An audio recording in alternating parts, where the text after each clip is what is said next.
The lights of the Fox News studio in Atlanta were brighter than usual. The air inside the auditorium felt heavy, not from heat, but from tension. This was not just a televised debate. It was a moment people across the nation had been waiting for. On social media, hashtags were already trending. People from both sides of the political aisle were glued to their screens. Red hats and blue shirts filled the audience seats. Security stood tall along the aisles, their eyes sharp and still. Laura Thompson, the night's host, stood at the center stage. She looked calm, polished, practiced.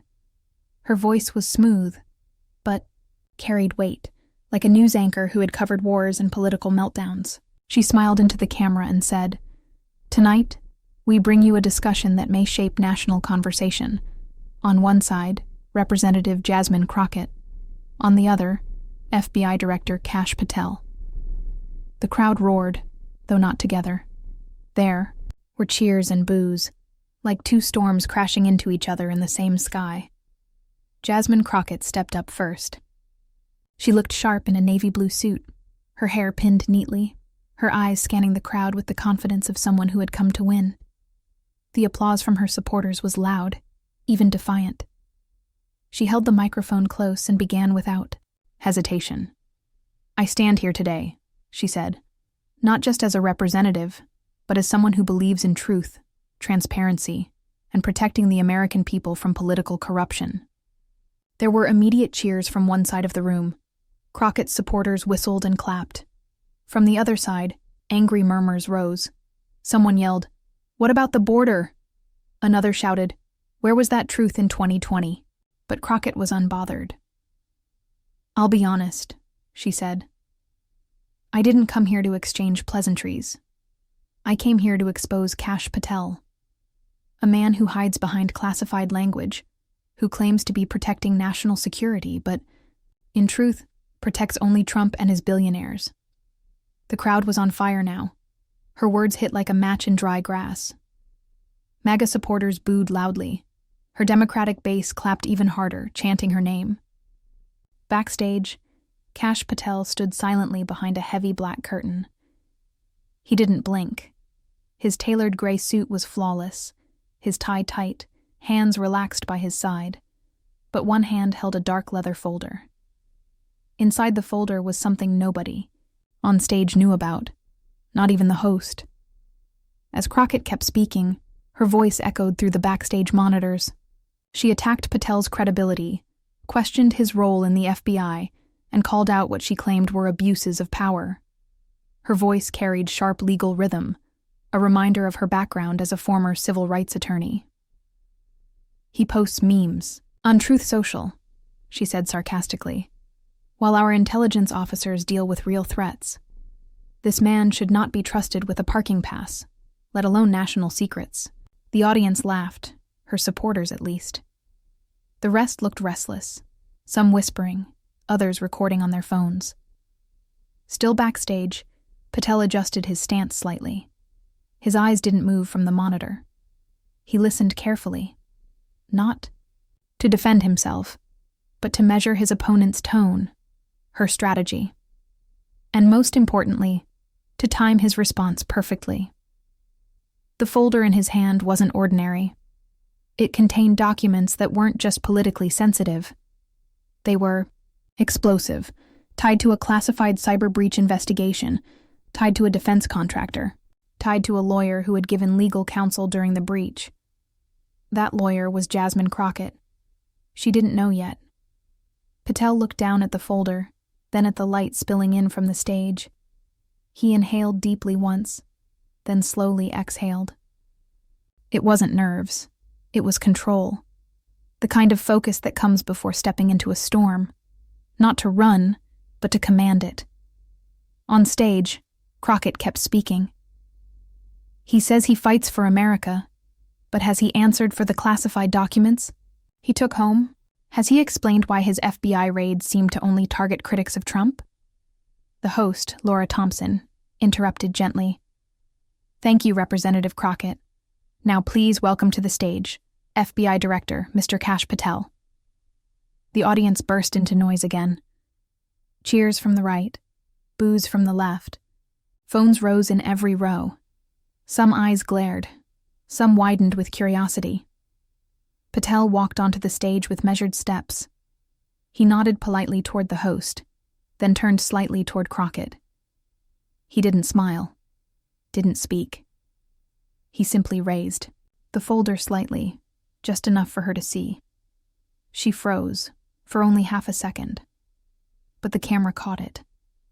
So did half the audience.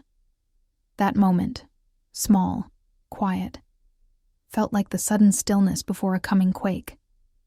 Nobody knew what was inside. That folder, but by the look in Patel's eyes, it wasn't just paperwork. It was a reckoning. And the night had just begun. The audience was still murmuring when Kash Patel stepped up to the podium. The lights above made his expression appear colder, more intense. In one hand, he held the microphone. In the other, the folder. Still closed, still silent. But its weight was obvious. The studio's energy shifted. People leaned forward in their seats. The MAGA supporters grew loud again, sensing their champion was about to strike. The Democratic corner quieted just a little, not in surrender, but in curiosity. Crockett adjusted her stance slightly, hands clasped in front of her. She was trying to maintain her calm. But her earlier confidence was no longer as fluid. Something had changed. She noticed Patel hadn't greeted the audience. He hadn't shaken hands. He wasn't playing the usual TV game. Laura Thompson gave a small, professional smile. "Director Patel, you've heard Representative Crockett's comments. Do you wish to respond?" Patel didn't hesitate. "Yes," he said, his voice deep, slow, steady. "And I'll do it not with talking points, but with evidence." He placed the leather folder on the podium, opened it slowly, and pulled out a small stack of papers held together by a single black clip. Then he looked straight at Jasmine Crockett. "You said I'm unqualified. You said I've never faced real security issues. But I've spent 2 decades in counterterrorism, foreign intelligence, and law enforcement. And I never once used my legal background to protect anyone tied to a national security breach." He paused. The room was quiet now. "Can you say the same, Congresswoman?" A ripple went through the crowd. Crockett's brow furrowed, but she said nothing yet. She wasn't sure where this was going, and that's what made it worse. He turned, a page in the stack, then lifted a document with redacted lines and an official seal. "This is from an internal Pentagon investigation," he said, holding it up to the camera. "It's been classified for months, but now that parts of it are cleared for release, we can ask this question openly. In 2019, why was your former law firm representing a defense contractor who leaked encrypted U.S. communication systems to foreign markets? Why were you listed in the internal review as one of 3 attorneys who advised on that contractor's whistleblower case?" The crowd gasped.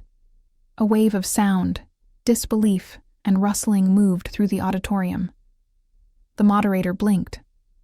Crockett's mouth parted slightly, but no words came out. "You weren't accused," Patel said, his tone careful, deliberate. "But you were there, and you never disclosed that link while accusing others of security failures. Why?" Crockett found her voice. "That case was sealed. I was a junior associate. I didn't—" Patel interrupted softly. "But you used it in your Senate campaign, didn't you? You highlighted your work in federal defense leaks as a credential. You just never mentioned who your client really was." The audience murmured again. Some of Crockett's supporters began looking at their phones. The tension wasn't just political now. It was personal, legal, almost surgical. Laura Thompson tried to ease the chaos. "Let's take a step back." But Patel wasn't done. "People have a right to ask," he continued. "When we talk about national security, when we point fingers, we better be transparent about our own pasts. Because if we're going to act like prosecutors in public, we better make sure we're not hiding old case files." Crockett regained a bit of her posture. "That's a cheap shot," she snapped. "I followed the law. That case had nothing to do with my politics." "But everything to do with your credibility," Patel replied coolly. "You attacked my integrity. So now I'm asking about yours." The studio was now a pressure cooker. The moderator, clearly rattled, looked toward the producers through the glass booth above. The cameras kept rolling. This was no longer a debate. It was a live interrogation with a national audience, and the audience knew it. Someone from the MAGA section yelled, "Answer him!" while a Crockett supporter screamed back, "Sit down!" Security inched closer to the edge of the stage, just in case. Crockett gripped her mic harder. "You're bringing up sealed legal records to win an argument on TV? That's pathetic." "That's not leadership. It's desperation." But her voice cracked slightly at the end. Patel didn't flinch. He simply closed the folder, placed both hands on the podium, and said, "Desperation is hiding the truth until someone finally shines a light on it." The moment hung in the air, and everyone, audience, moderator, and even Crockett, knew this debate had shifted from words to war. The next few minutes would determine careers, credibility, and maybe even futures. And they were just getting started. The moderator tried to bring back some control. "Let's take a moment to redirect," she began, but it was useless. The crowd wasn't listening anymore. Their eyes were locked on the two figures standing at opposite ends of the stage. Jasmine Crockett, tense and defensive, and Kash Patel, unshaken, almost too calm. Crockett spoke again, this time addressing the audience, not Patel. "Let's be clear about what's happening here," she said, stepping slightly forward, her tone sharper. "This is what people like him do. They twist your past, your service, your work, and they paint it in the darkest colors they can find. That legal case was about protecting a whistleblower. I wasn't the lead. I wasn't even licensed in D.C. at the time. And that contractor? He was cleared of espionage." "Cleared by a political decision," Patel cut in. "Not because the evidence was false, but because the fallout would have crushed a dozen careers. Yours included." Crockett's jaw clenched. Her response was fast, angry. "You want to talk about fallout? Let's talk about you, Kash. Let's talk about your time under Trump, how you used your position in the National Security Council to block briefings, discredit journalists, and leak disinformation about classified intelligence." The audience stirred again. A few in the center seats clapped. One person yelled, "Tell him, Jasmine!" The energy was no longer divided down party lines. It was a boiling, unpredictable mix of emotion, loyalty, and suspicion. Patel remained still, but there was a flicker in his eyes. He had expected this. He almost welcomed it. "Is that what you're going with?" he asked. "The same old spin. You know what I did in those years? I protected the country from enemies foreign and domestic. And when I saw internal corruption, yes, I exposed it. I didn't do it for applause. I did it because I swore an oath." "Then show us the rest of that file," Crockett challenged. "You want to act like you're holding some smoking gun, then open it. Don't cherry pick." That's when Patel did something unexpected. He slid the folder across the podium to the moderator's desk. "It's all there," he said. "Unredacted. Signed off for public view this morning by the FBI's Internal Review Office." The moderator hesitated, looking down at the folder as if it were a live explosive. The stage team scrambled, whispering into headsets. A producer rushed on stage with a tablet, already pulling up the scanned versions. Crockett watched all of this unfold, her expression unreadable. Then, slowly, she turned to the audience again. "This isn't about a folder," she said. "This is about control. People like Patel want to discredit everyone who speaks out against their ideology. They don't believe in democracy. They believe in dominance. They don't want transparency. They want obedience. You don't get to..." "Say that," Patel replied. His voice didn't rise, but it cut through the room like a blade, because the people in this country, on both sides, are tired of politicians using pretty speeches to hide ugly truths. You said I'm Trump's lackey. Maybe I am loyal to something, but it's not a person. It's the Constitution. Can you say the same? Crockett stepped back, visibly shaking. For a moment, she didn't answer. Then, in a voice quieter than before, she said, "You're right about one thing. This isn't about left or right anymore. It's about truth, and that scares everyone." The moderator finally regained some control. "We'll take a short break," she said quickly. "When we return, we'll go through some of the documents released tonight, and we'll allow both guests to respond fully." The stage lights dimmed, commercial music played softly. But in the room, no one was talking. Backstage, producers scrambled with legal advisors, reading through the documents, trying to decide what could air without liability. Reporters in the audience were already typing live updates. Tweets were flying. The headlines were forming before the story was even done. But what the cameras didn't catch, at least not clearly, was the brief glance Crockett gave to her assistant offstage. It wasn't panic. It was calculation. She was planning her next move, and it wouldn't be defensive. Whatever was coming next would be a counterattack. The break ended sooner than anyone was ready for. The audience had barely taken a breath when the stage lights flared back on. The moderator looked tense now, her smile forced, the notes in her hand slightly trembling. Behind her, producers whispered into her earpiece, relaying real-time updates from the control room. The camera panned to Jasmine Crockett. She was no longer in attack mode, but something sharper, focused, alert, and strangely calm. Whatever anxiety had flared in her eyes before had now turned into something else: resolve. "Before we move forward," Crockett said, cutting through the moderator's planned reintroduction, "I want to address what just happened." Patel remained motionless. Crockett continued. "Mr. Patel brought forward documents tonight meant to suggest that I had knowledge of classified security breaches tied to a defense contractor. He did that knowing full well the complexity of the case, how long it's been closed, and how many names were tied to it. That was not a presentation. That was an ambush." The crowd murmured, some voices loud enough to catch on the mic. She turned to Patel. "You think because you walked in here with a file and a microphone that you could shape my story. But I know what this is really about. You're not here because of my past. You're here because of my present." Patel raised an eyebrow, finally speaking. "You think this is personal?" "I think it's strategic," Crockett replied. "I've been building support for the congressional audit of the National Security Council's overseas expenditures under Trump.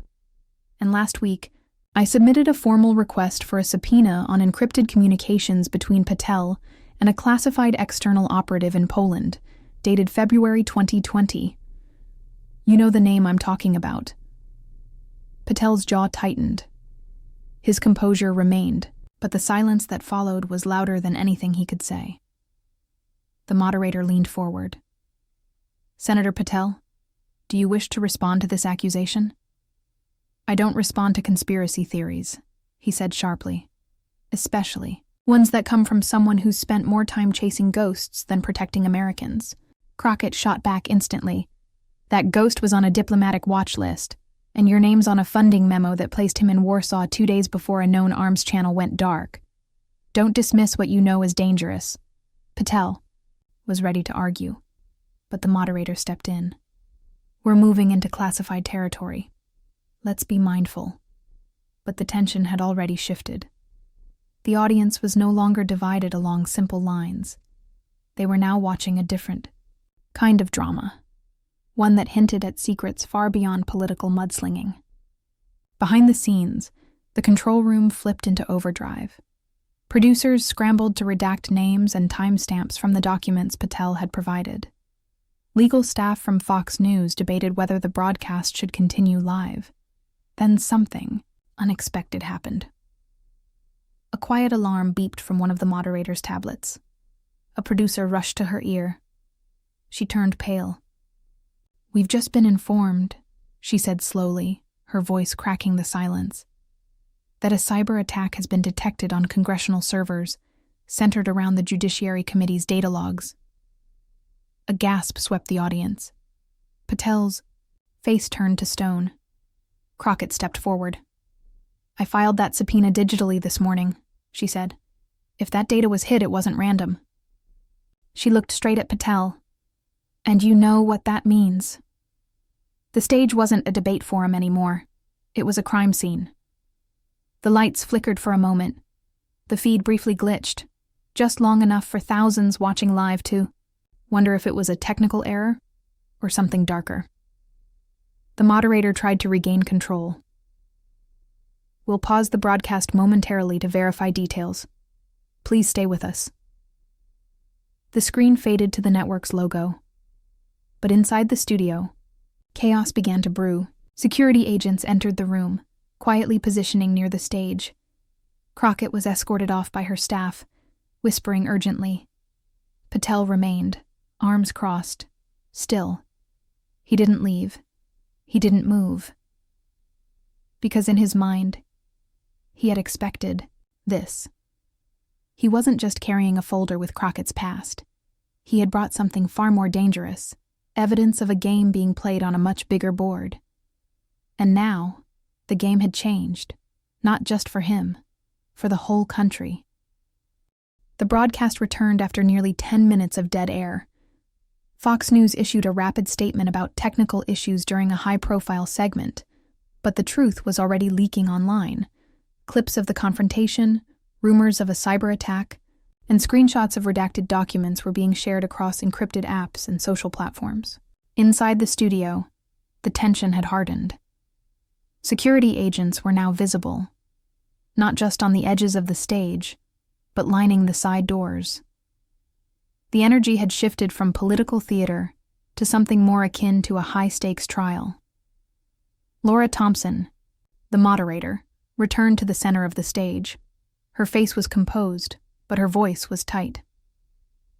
"Due to recent developments, we've brought in cybersecurity correspondent Dana Weiss to help clarify the situation. Ms. Weiss?" A middle-aged woman in a simple dark dress walked onto the stage, holding a slim laptop and a sealed tablet. She nodded at Patel and Crockett, both of whom were now seated at opposite ends of the stage, flanked by aides. "Thank you, Laura," Weiss said, plugging her tablet into the studio display. "What's unfolding isn't just political, it's procedural and potentially criminal.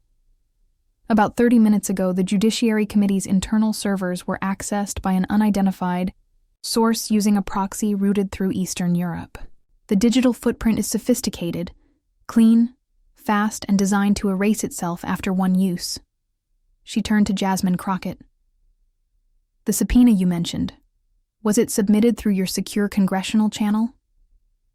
"Yes," Crockett answered without hesitation. "Through the Judiciary Committee's encrypted portal. And did you notify anyone else about its content prior to submission?" Crockett glanced at Patel. Not verbally, but based on what he brought to this stage tonight, he knew something was coming. All eyes shifted to Patel. He didn't flinch. "I've worked in national security long enough to know the difference between a coincidence and a coordinated hit," he said, his voice low but firm. "Whatever happened to those servers, whatever was wiped, it wasn't my doing. But I warned you earlier tonight. People in your circle are not who they seem." Dana Weiss frowned. "Are you suggesting the leak came from someone on the Judiciary Committee?" "I'm not suggesting," Patel replied. "I'm telling you. That file Crockett was about to use, containing secure messaging logs from Warsaw. I've seen those before. They were classified under an internal intelligence audit in 2021 and buried deep under an agreement between the US and Poland. If she got that file legally, she'd need clearance 3 levels above judiciary." Silence. Crockett didn't back down. You don't get to play patriot after you've protected a foreign operative on American soil. You don't get to rewrite the rules because you're afraid of what a subpoena might expose. Patel's reply came like a knife. And you don't get to throw stones when you were the one who defended that operative under diplomatic immunity in 2018.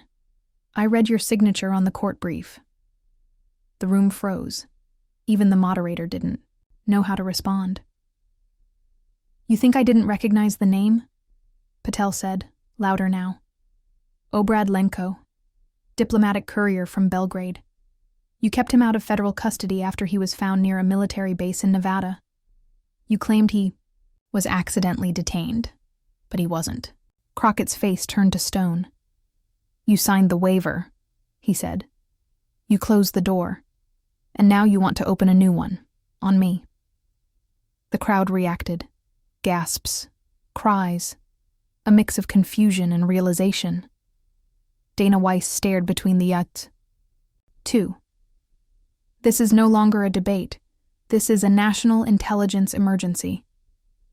From the wings, a Fox News executive approached the moderator and whispered urgently in her ear.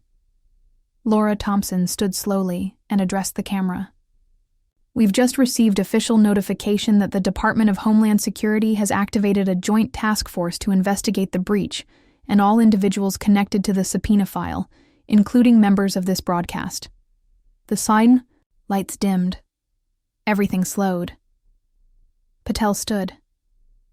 Crockett didn't move. He stepped forward, not towards her, but toward the front of the stage, where the press pool sat in stunned silence. The truth, he said, is no longer in anyone's control. It's in the hands of the system we all helped build, for better or worse. He walked off stage, leaving behind not just a scandal, but a trail. And it was only a matter of time before someone followed it. The studio emptied slowly after Patel's exit, but the silence lingered like smoke. Jasmine Crockett remained seated on the stage, her posture upright, but her eyes distant. The Fox News crew whispered among themselves, moving lights and cameras in slow, unsure movements. No one quite knew whether the broadcast was still on, or if they'd just witnessed something that was never meant to be public. Backstage, the network's senior legal advisor was already on the phone with Washington. A Department of Homeland Security van had pulled up outside the building. Inside it, an interagency team was preparing to interview both Patel and Crockett before either could leave the premises. Jasmine stood quietly now, gripping the podium as her staff tried to escort her away. But she didn't move. They'll spin this, she said to no one in particular. They always do. He had documents. I had truth. Doesn't matter who walks. First, it's who speaks last. Down the corridor, Kash Patel sat in a secure room surrounded by 2 federal agents and 1 high-ranking military liaison. A flat screen on the wall was playing muted news clips of the very debate he had just exited. Across social media, a storm was building. Some called him a traitor, others a whistleblower. But all agreed. Whatever he had revealed tonight, it had cracked something open. The documents he carried had been entered into federal custody immediately. A courier from the National Archives arrived with a digital evidence lockbox. Before Patel could say another word, he was required to watch it seal with biometric confirmation. One of the agents finally spoke. You're aware this triggers Title 50 oversight. I expected that, Patel said flatly. Then you also know that what you did could be interpreted as a violation of executive secrecy. I didn't leak anything, he said. I disclosed. There's a difference. And if I hadn't, your systems would still be under attack. And nobody would be the wiser. Outside the studio, camera crews gathered in the parking lot as federal SUVs created a perimeter.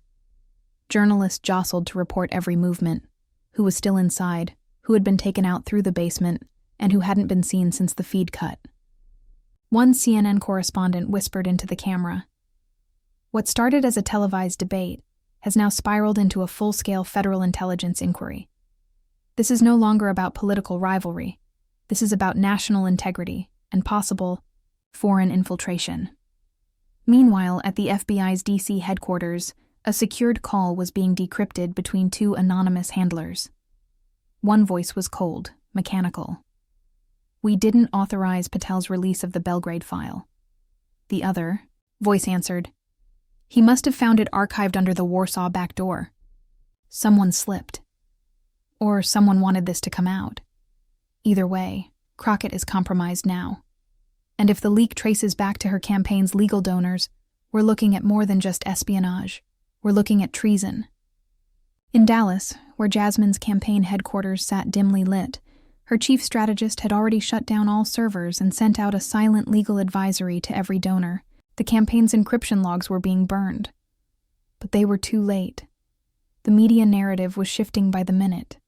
What had once been an aggressive takedown of Patel now read like a trap that backfired. Some headlines were even suggesting Crockett had walked into it willingly, unaware she'd been holding evidence someone had planted years earlier, just waiting to be used. Back in the studio, Laura Thompson stepped into her dressing room. She locked the door, closed the blinds, and pulled out a personal notebook. Inside were 3 names, all of them linked to the 2018 Belgrade file. All of them still in office. She stared at the list, circled one name twice, then slowly tore the page out. There was more to the story than what aired tonight.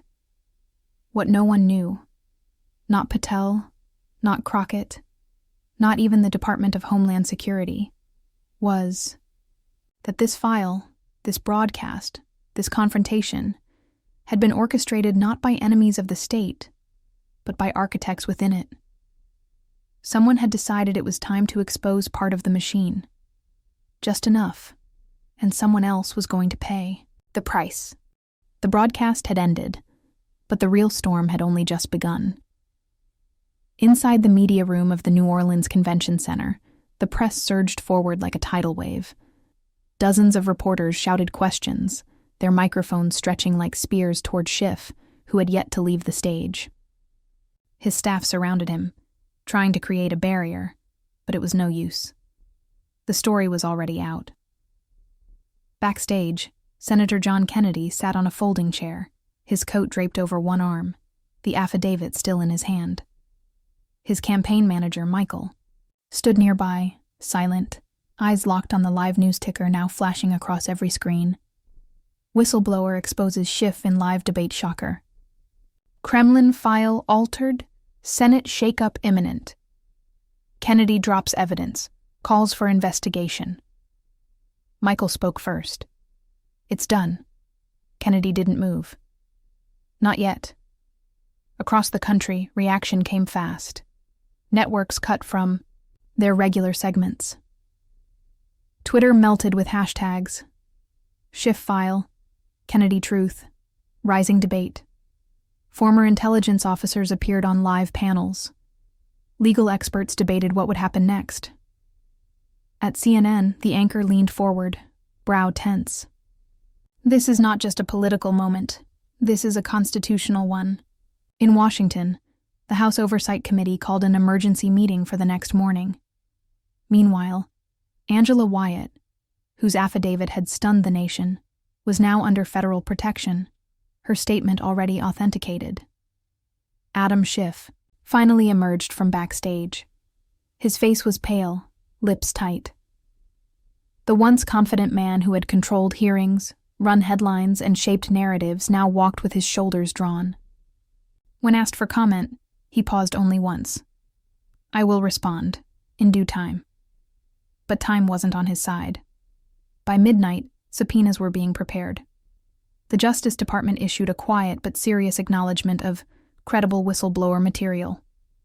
The president's chief of staff was briefed. International outlets, from the BBC to Al Jazeera, covered the news with urgency. U.S. intelligence altered? Fallout may reach global partners. And still, Kennedy said little. He returned to his hotel with no victory speech, no post-debate party, just a quiet room with an old wooden desk, where he sat writing in a legal pad. Michael entered later with coffee. "You just changed the game, Senator." Kennedy shook his head. "No, The truth did. I only gave it a mic. Back in New Orleans, protesters and supporters clashed outside the convention center. Some carried signs demanding Schiff resign. Others shouted about conspiracies and timing. And then, as dawn approached, another twist emerged. A leaked email, posted anonymously but quickly verified, showed that Schiff's office had flagged Angela Wyatt's reassignment months earlier as a containment move. The language was damning. By morning, multiple senators called for a formal ethics inquiry.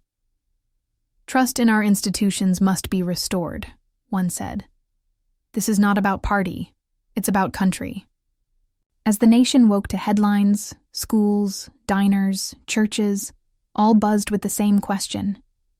How long had the truth been hidden, and who else knew? Caroline Leavitt, the White House press secretary, appeared briefly on the morning shows. She didn't attack. She didn't defend. She said only, "This is a moment for accountability. Let the facts speak louder than spin."